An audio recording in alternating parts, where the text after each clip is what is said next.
तालिबान ने लगभग 50% अफगानिस्तान एरियाज पर अपना कब्जा कर लिया है और अब धीरे धीरे तालिबान अफगानिस्तान को पूरी तरीके से ऑक्यूपाइड करने की तरफ बढ़ रहा है। नमस्कार दोस्तों, माइलेट सोहन की एक और वीडियो में मैं आप लोगों का फिर से स्वागत करता हूं और आज हम बात करेंगे तालिबान और अफगानिस्तान के इतिहास के बारे में। अफगानिस्तान में पूर्व में राजशाही शासन चलता था। अफगानिस्तान के आखिरी राजा थे जहीर शाह, जिन्होंने 1933 में अफगानिस्तान की बागडोर को संभाला और लगभग 40 साल उन्होंने राज किया, जिनको काफी मॉडर्न सोच वाला राजा माना जाता था। और जहीर शाह ने अपने चचेरे भाई दाऊद खान को प्रधानमंत्री बनाया हुआ था और 1973 में वो इटली जाते हैं अपना इलाज कराने के लिए और इधर दाऊद खान तख्ता पलट कर देता है और खुद को पहली बार प्रेसिडेंट के रूप में लोगों के सामने प्रस्तुत करता है। अब तक अफगानिस्तान में राजसी शासन चलता था और पहली बार अफगानिस्तान को अपना पहला राष्ट्रपति मिला। दाऊद ने अपने आप को प्रधानमंत्री, रक्षा मंत्री और पूरी तरीके से तानाशाह के रूप में अफगानिस्तान में अपने आप को स्थापित कर दिया। तानाशाह होने के बावजूद भी दाऊद खान काफी मॉडर्न विचारों वाला था और उसने महिलाओं को काफी आजादी दे रखी थी और किसी पर भी धार्मिक दबाव नहीं था। दाऊद के कार्यकाल के दौरान ही अफगानिस्तान में एक कम्युनिस्ट पार्टी का उदय हुआ जिसका नाम था people democratic party of Afghanistan, जिसके फाउंडर मेंबर थे नूर मोहम्मद तराकी और बाबरक करमल, जो कम्युनिस्ट विचारधारा से ताल्लुक रखते थे और यूएसएसआर का उन पर काफी प्रभाव था। कुछ समय बाद पीडीपीए पार्टी दो भागों में बट गई और उधर दाऊद खान ने भी अपनी एक पार्टी का गठन किया जिसका नाम था नेशनल रेवोल्यूशनरी पार्टी, जो कि 1977 में बनाई गई। 1978 में एक सार क्रांति हुई और जिसकी वॉर हीरो के रूप में ये कम्युनिस्ट पार्टी के नेता थे और इसके फलस्वरूप दाऊद खान की हत्या कर दी जाती है और पीडीपीए पार्टी के नूर मोहम्मद तराकी अफगानिस्तान के नए राष्ट्रपति बनते हैं। नूर मोहम्मद तराकी प्योर कम्युनिस्ट विचारधारा से ताल्लुक रखते थे और उन पर सोवियत संघ का बहुत ज़्यादा प्रभाव था। अक्सर नूर मोहम्मद तराकी के डिसीजन में यूएसएसआर का इंटरफेयर साफ झलकता था। नूर मोहम्मद तराकी ने अफगानिस्तान के अंदर काफ़ी मॉडर्निज्म को सपोर्ट किया। उन्होंने महिलाओं को कपड़े पहनने की पूरी आज़ादी दी।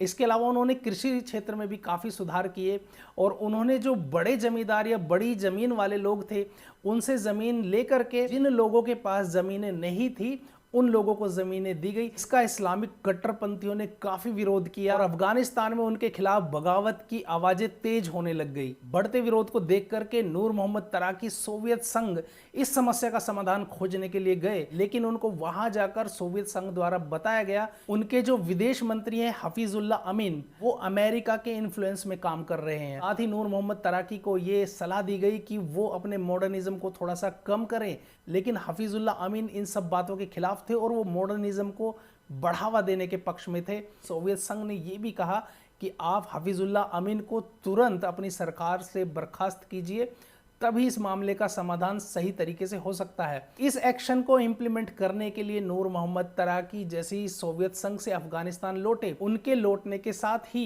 हफीजुल्लाह अमीन ने कॉन्स्पिरेसी करके नूर मोहम्मद तराकी को फैमिली सहित मार डाला और अफगानिस्तान के नए प्रेसिडेंट के रूप में अपने आप को स्थापित कर लिया।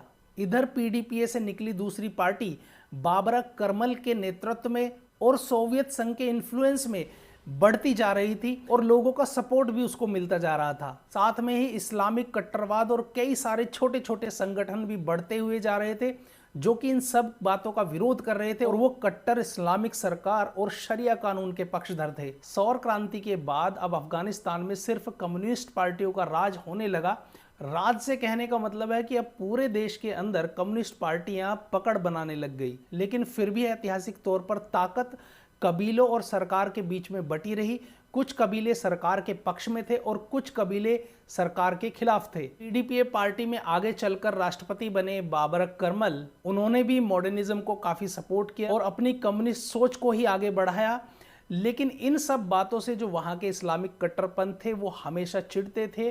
दूसरी तरफ अमेरिका भी इस तरह के इस्लामिक कट्टरपंथियों को हवा दे रहा था और बाबरक करमल के कभी बॉडीगार्ड रहे Najibullah ministry of state security बने और आगे चलकर 1987 से 1992 तक वो अफगानिस्तान के राष्ट्रपति रहे। कम्युनिस्ट सरकार के मॉडर्निज्म और उनके तौर तरीकों से अफगानिस्तान के देहाती लोगों में रोष पनप गया। वो अपने रहने के तौर तरीकों में बदलाव बिल्कुल भी पसंद नहीं करते थे। इसी वजह से सरकार के खिलाफ लड़ने वाले मुजाहिदीनों को उन लोगों का सपोर्ट मिलना शुरू हो गया।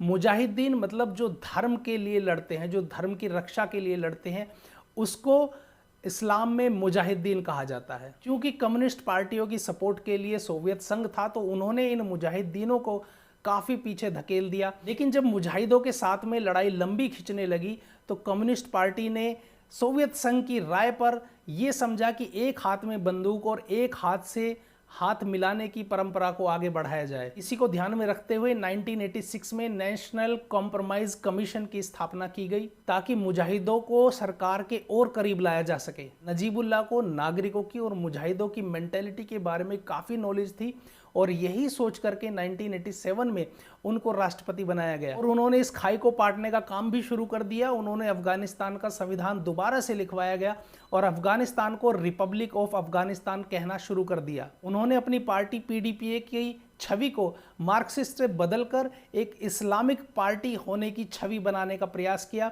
और उन्होंने अपने नाम नजीब के साथ उल्लाह शब्द भी जुड़वाया और इस तरीके से उनका पूरा नाम नजीबुल्लाह बना। लेकिन इतना सब कुछ करने के बाद भी वो इस्लामिक कट्टरपंथ से नहीं जीत पाए और मुजाहिदों को नहीं समझा पाए। इन मुजाहिदीन को अमेरिका द्वारा हथियारों की सप्लाई की जा रही थी और पाकिस्तान द्वारा उनको ट्रेनिंग दी जा रही थी। अब कम्युनिस्ट पार्टी को अकेला पड़ता देख यूएसएसआर यानी सोवियत संघ ने अपनी सेनाएं उनकी मदद के लिए अफगानिस्तान के लिए भेज दी। उधर अमेरिका द्वारा प्रायोजित अल कायदा के आतंकवादी संगठन ओसामा बिन लादेन को अफगानिस्तान के अंदर भेजा गया ताकि वो अफगान सरकार को जड़ से उखाड़ फेंके। इस लड़ाई में हर आम नागरिक को साथ में लिया गया। स्कूल में पढ़ने वाले छात्रों को भी मुजाहिद बनाया गया। अफगानिस्तान में छात्र को ही तालिब कहा जाता है और यहीं से ही तालिबान की शुरुआत हुई। अब मुजाहिदों की बढ़ती फौज और उनके बढ़ते हुए हथियार के सामने अफगान सरकार बौनी साबित होने लग गई और इस्लामिक कट्टरपंथ का वर्चस्व अफगानी सरकार कम्युनिस्ट पार्टी पर बढ़ चढ़कर बोलने लगा और अफगान सरकार हर रोज मुजाहिदों के हाथों अपनी जमीन को खोने लग गए। और इन्हीं दिनों तालिबान खड़ा हुआ, धीरे धीरे उसका खौफ इतना बढ़ गया कि और लड़ाके भी उनसे खौफ खाने लग गए। 1991 में सोवियत संघ टूटा और उससे कई देश निकल गए और उसका अफगानिस्तान को सपोर्ट करना बड़ा मुश्किल हो गया। इधर मुजाहिदीनों के हौसले बुलंद होते जा रहे थे, उनकी फौज बढ़ती जा रही थी और साथ में ही अमेरिका उनको आधुनिक हथियारों से मदद कर रहा था और रोज अफगानिस्तान सरकार अपनी जमीनें खोती हुई जा रही थी और मजबूर होकर नजीबुल्लाह को इस्तीफा देना पड़ा। उनकी जगह ली यूएन द्वारा बनाई गई सरकार ने ले ली। नजीबुल्लाह काबुल के बाहर नहीं निकल पाए, उनको एयरपोर्ट पर ही रोक लिया गया और वो 4 साल तक यूएन के कंपाउंड में ही छिप कर रहे और तालिबान के यूएन कंपाउंड तक पहुंचने तक भी नजीबुल्लाह वहां से नहीं निकल पाए। और एक दिन जब लोग सुबह निकले तो उन्होंने आरियाना चौक पर अफगानिस्तान के राष्ट्रपति नजीबुल्लाह की लाश को चौराहे पर टंगे हुए देखा और तालिबान का अफगानिस्तान पर अधिकार हो चुका था। इस जंग में बहुत सारे छात्रों ने या कहें तो तालिबों ने हिस्सा लिया था और इसमें एक बहुत बड़ा लड़ाका जिसका नाम था मुल्ला उमर और मुल्ला उमर का यहीं से उद्गम हुआ, जो कि बहुत बड़ा लड़ाका था। इस जंग में उसकी एक आंख भी खराब हो गई।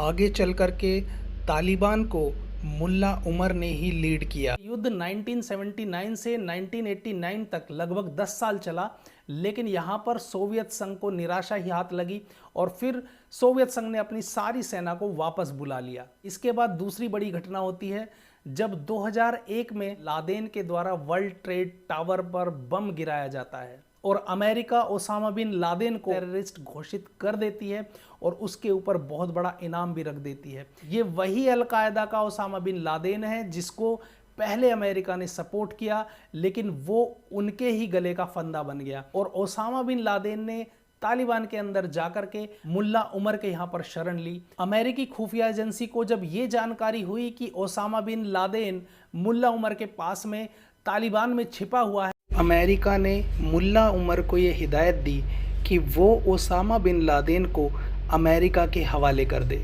लेकिन मुल्ला उमर कहाँ मानने वाला था, कि उन्होंने तो अभी सोवियत संघ की एक बहुत बड़ी सेना को हराया था, तो उनके दिमाग में वही बातें चल रही थी, जिसका परिणाम ये हुआ अमेरिका को अफगानिस्तान के अंदर अपनी सेनाएं उतारनी पड़ी और लगभग 10 सालों तक अमेरिका की सेनाएं अफगानिस्तान के अंदर रही, जहां से उन्होंने शुरुआत की थी। दिन बाद अमेरिका ने पाकिस्तान में ओसामा बिन लादेन को ढूंढकर मार गिराया और फिर मुल्ला उमर के मारे जाने की भी खबर सामने आई। लेकिन अब जब 10 साल बाद अमेरिका ने अपनी सेनाएं वहां से वापस बुलाने का ऐलान किया है और सितंबर तक अमेरिका अफगानिस्तान से अपनी सारी सेनाएं बुला लेगा, इसी मौके को देख करके तालिबान ने फिर से अपनी एक्टिविटी बढ़ानी शुरू कर दी थी। कि ये ऐलान डोनाल्ड ट्रंप ने ही कर दिया था कि वो अफगानिस्तान से अपनी सेनाएं वापस बुलाएगा और तभी से ही तालिबान ने अपनी स्ट्राइक शुरू कर दी थी। अब जबकि अमेरिका की सेनाएं लगभग वापस जा चुकी हैं और सितंबर तक पूरी तरीके से अमेरिका की सेनाएं अफगानिस्तान को छोड़ चुकी होंगी, अब अफगानिस्तान के 30 से 50% एरिया तक को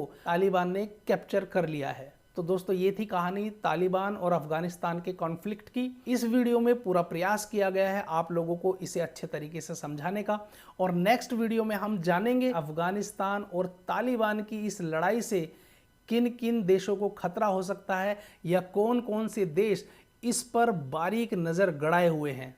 तो दोस्तों, माइलेट सोहन की आज की वीडियो में बस इतना ही। नमस्कार, जय हिंद, वंदे मातरम।